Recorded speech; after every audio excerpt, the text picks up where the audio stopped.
రంగారెడ్డి పరిధిలోని దేవునిపల్లి జిల్లా పరిషత్ పాఠశాలలో శ్రీ విద్యా సంవత్సరం 2025-26లో 100 మంది విద్యార్థులు కొత్తగా చేరారు. డిఈఓ రాజు 100 అడ్మిషన్ చేశారు. ఈ సందర్భంగా పాఠశాల హెడ్ మాస్టర్ గంగా కిషన్ ఉపాధ్యాయ బృందం పనితీరును డిఈఓ అభినందించారు. ప్రభుత్వ పాఠశాలలో నాణ్యమైన విద్యను అందిస్తున్నామని ఆయన అన్నారు. అన్ని ప్రభుత్వ పాఠశాలలో విద్యార్థుల సంఖ్యను పెంచేందుకు చర్యలు చేపడుతున్నామని అన్నారు.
కౌన్సిలర్ ఇద్దరు కలిసి నిజంగా ప్రతి సపోర్ట్ ఎప్పుడైనా కానీ 10th క్లాస్ స్పెషల్ క్లాసులు జరిగేటప్పుడు కూడా స్నాక్స్కి సంబంధించి కానీ ప్రతి విషయంలో చేదోడు వాదోడుగా ఉంటూ దీన్ని బాగా అభివృద్ధి చేసి మరి ఈరోజు 100 అడ్మిషన్స్ 100 గర్వకారణంగా నేను చెప్పుకుంటున్నాను.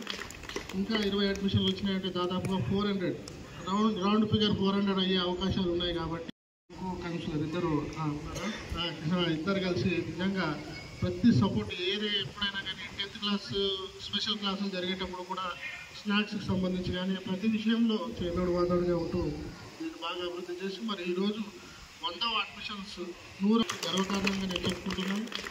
ఇంకా 20 అడ్మిషన్లు వచ్చినాయంటే దాదాపుగా 400 రౌండ్ ఫిగర్ 400 అయ్యే అవకాశాలు ఉన్నాయి. కాబట్టి